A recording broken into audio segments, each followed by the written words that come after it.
एक गांव का नाम था कृष्णापुर और यहाँ के लोग एक दूसरे को अच्छी तरह से जानते थे। रवि कुमार इस गांव के एक सरल और ईमानदार किसान थे। उनका परिवार उनके लिए सब कुछ था। उनकी पत्नी सविता, एक प्यारी बेटी नंदिनी और एक बेटा अजय था। रवि का जीवन मेहनत और लगन से भरा हुआ था, लेकिन अपने परिवार की खुशी में वह हमेशा संतुष्ट रहते थे। रवि के दिन की सुबह 4 बजे शुरू होती थी। वह उठकर जल्दी से खेतों के लिए रवाना हो जाते थे। खेतों में काम करना उन्हें बहुत पसंद था और उनका मानना था कि मेहनत का फल मीठा होता है। सविता अपने पति की मदद के लिए रोज़ाना सुबह ताज़ी सब्जियां और दूध लाने जाती थी। अजय, जो अब 15 साल का हो चुका था, अपने पिता के साथ खेतों में काम करता था। वहीं नंदिनी, जो अभी 11 साल की थी, माँ के साथ घर के कामों में हाथ बटाती थी।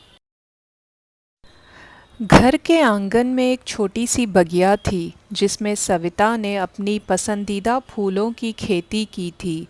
बच्चे और रवि शाम को इस बगिया के पास बैठकर दिन भर की घटनाओं का आदान प्रदान करते थे। यह इनका पारिवारिक समय होता था। रवि का एक दिन ऐसा था जो उनके जीवन का सबसे काला दिन साबित हुआ। एक दिन रवि खेत में ट्रैक्टर चला रहे थे और अचानक ब्रेक फेल हो गए। ट्रैक्टर तेज़ी से दौड़ने लगा और रवि उसकी चपेट में आ गए। गांव में अफरा तफरी मच गई। सविता और बच्चे सब खेत में पहुंचे तो रवि को गंभीर अवस्था में देखकर उनकी चीखें सुनकर पूरा गांव जमा हो गया।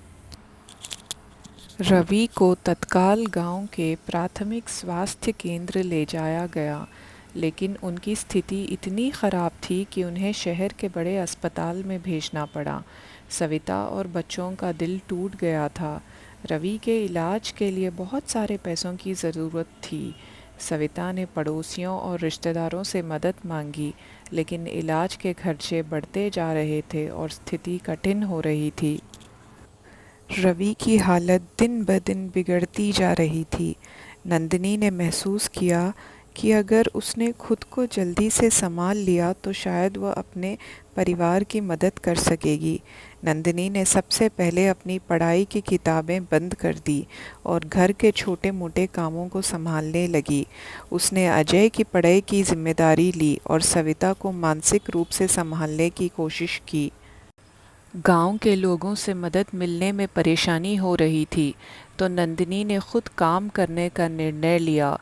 उसने गांव में जाकर छोटे-मोटे काम किए, जैसे कि बकरी पालना और कुछ काम के लिए पड़ोसियों के घर जाकर मदद करना।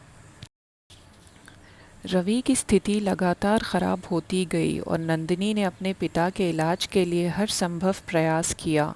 उसने दिन रात मेहनत की और कई बार अनिद्रा की स्थिति में काम किया। सविता की मानसिक स्थिति भी खराब हो रही थी और वह कभी-कभी बिल्कुल चुपचाप रहती। अजय ने भी अपनी पढ़ाई और परिवार की देखभाल में काफ़ी मदद की। नंदिनी ने घर की आर्थिक स्थिति को संभालने के लिए कई तरह के काम किए। उसने गांव के लोगों से उधार लिया और उनके खेतों में भी काम किया। रवि की हालत में कोई सुधार नहीं हुआ और एक दिन उन्होंने ज़िंदगी को अलविदा कह दिया। उनके निधन के बाद सविता और बच्चे पूरी तरह टूट गए। नंदिनी की मानसिक स्थिति बहुत खराब हो गई। उसने महसूस किया कि उसने अपने पति की बीमारी को सहन करने के लिए बहुत कुछ खो दिया था। वह गहरे डिप्रेशन में चली गई और खुद को संभालने में असमर्थ हो गई। नंदिनी ने खुद को संभालने के लिए एक लंबी कोशिश की। उसने सोचा कि अगर उसने अपने परिवार को संभालने की कोशिश नहीं की तो सब कुछ बर्बाद हो जाएगा। उसने धीरे धीरे अपने भावात्मक आघात को पार करने की कोशिश की। अजय ने भी नंदिनी की मदद की। उसने अपनी पढ़ाई को जारी रखा और घर के कामों में नंदिनी की मदद की। सविता ने भी धीरे धीरे खुद को संभालने की कोशिश की और घर के कामों को संभालने लगी। नंदिनी ने फिर से छोटी मोटी नौकरियों से शुरुआत की और धीरे धीरे खुद को मजबूत किया। उसने अपने गांव में काम की तलाश की और स्थानीय लोगों की मदद से अपनी स्थिति को सुधारने की कोशिश की। समय के साथ नंदिनी ने अपने जीवन को नए सिरे से जीने का निर्णय लिया। उसने अपने परिवार की स्थिति को सुधारने के लिए खुद को समर्पित किया। अजय ने भी अपनी पढ़ाई पूरी की और एक अच्छी नौकरी पाई। सविता ने भी अपने मानसिक स्वास्थ्य को सुधारने की कोशिश की और धीरे धीरे घर के कामों को संभालने लगी। नंदिनी ने गांव में छोटे मोटे व्यवसाय शुरू किए और परिवार की आर्थिक स्थिति को सुधारने के लिए मेहनत की। नंदिनी की मेहनत और संघर्ष ने उसे गांव में सम्मानित स्थिति दिलाई। एक दिन गांव में एक सम्मानित परिवार के लड़के विवेक ने नंदिनी से शादी के लिए प्रस्ताव दिया। विवेक एक अच्छे परिवार से था और उसकी नौकरी भी स्थिर थी। नंदिनी ने अपने परिवार की स्थिति को देखते हुए इस प्रस्ताव को स्वीकार कर लिया। शादी की तैयारियों में नंदिनी ने सब कुछ ठीक से करने की कोशिश की। उसने अपने परिवार की मदद की और शादी के सभी कामकाज की जिम्मेदारी निभाई। अजय ने भी अपनी बहन की शादी के लिए अपनी पूरी मेहनत लगाई और सविता ने भावात्मक रूप से अपनी बेटी का समर्थन किया। नंदिनी की शादी धूमधाम से हुई और वह विवेक के साथ उसके घर चली गई। पहले कुछ दिन तो सब कुछ सामान्य था, लेकिन जल्द ही नंदिनी को ससुराल की ज़िंदगी में कई चुनौतियों का सामना करना पड़ा। ससुराल में उसे घर के कई कामकाज जैसे कि खाना पकाना, सफाई और परिवार के अन्य सदस्यों की देखभाल करनी पड़ती थी। शुरुआत में नंदिनी को इन सब जिम्मेदारियों को संभालने में काफ़ी कठिनाई हुई। उसकी सास ममता और ननंद सुमन ने उसे बहुत सारी बातें सिखाई, लेकिन कभी कभी उनकी अपेक्षाएं और टिप्पणियां उसे परेशान कर देती थी। ससुराल में नंदिनी को अपने पुरानी ज़िंदगी की यादें बहुत आती थी। उसने अपने माता पिता की शिक्षा और पिता के सुनहरे शब्दों को हमेशा याद रखा। रवि ने हमेशा उसे सिखाया था कि जीवन में कठिनाइयाँ चाहे कितनी भी हो, धैर्य और संघर्ष से सब कुछ संभव है। नंदिनी ने अपने पति विवेक से इस बारे में बात की और उसने भी नंदिनी का सहयोग देने का आश्वासन दिया। विवेक ने उसकी स्थिति को समझा और उसे प्रोत्साहित किया। समय के साथ नंदिनी ने ससुराल की ज़िंदगी में सामंजस्य बैठाना शुरू किया। उसने अपने पति और ससुराल के अन्य सदस्यों के साथ बेहतर रिश्ते बनाने की कोशिश की। नंदिनी ने घर के कामकाज को व्यवस्थित करने और सभी की उम्मीदों पर खड़ा उतरने के लिए पूरी मेहनत की। उसने ससुराल के सदस्यों की आदतें और इच्छाएं समझने की कोशिश की और उन्हें पूरा करने की भरपूर कोशिश की। एक दिन नंदिनी को पता चला कि उसकी सास की तबीयत अचानक खराब हो गई है।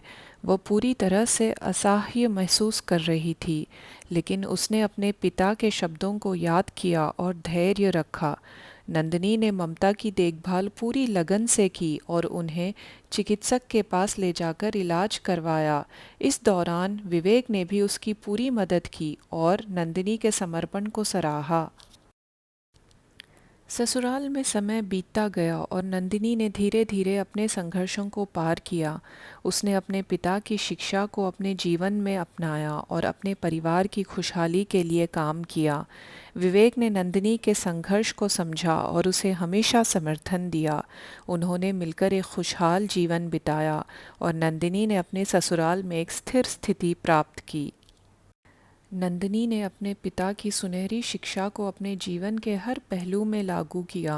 उसने हर दिन अपने पिता के शब्दों को याद किया और जीवन की कठिनाइयों का सामना धैर्य और संकल्प के साथ किया। विवेक और नंदिनी का रिश्ता मजबूत हुआ और वे दोनों एक दूसरे के साथ खुशहाल जीवन जीने लगे। नंदिनी ने अपने परिवार को खुशहाल रखने के लिए पूरी मेहनत की और अपने पिता की शिक्षा को हर दिन याद किया। नंदिनी की ज़िंदगी में कठिनाइयाँ आई, लेकिन उसने कभी हार नहीं मानी। उसने अपने पति, ससुराल के सदस्यों और खुद को हर चुनौती के लिए तैयार किया। नंदिनी ने जीवन की हर कठिनाई को अपने पिता के सुनहरे शब्दों के प्रेरणा से प्यार किया। उसने साबित कर दिया कि धैर्य, संकल्प और संघर्ष से जीवन में किसी भी कठिनाई का सामना किया जा सकता है। नंदिनी की कहानी हमें सिखाती है कि परिवार के प्रति समर्पण, मेहनत और प्यार से जीवन की कठिनाइयों को पार किया जा सकता है। उसके संघर्ष और सफलता ने उसे एक प्रेरणादायक व्यक्तित्व बना दिया और उसकी कहानी हर किसी के लिए प्रेरणा का स्रोत बन गई।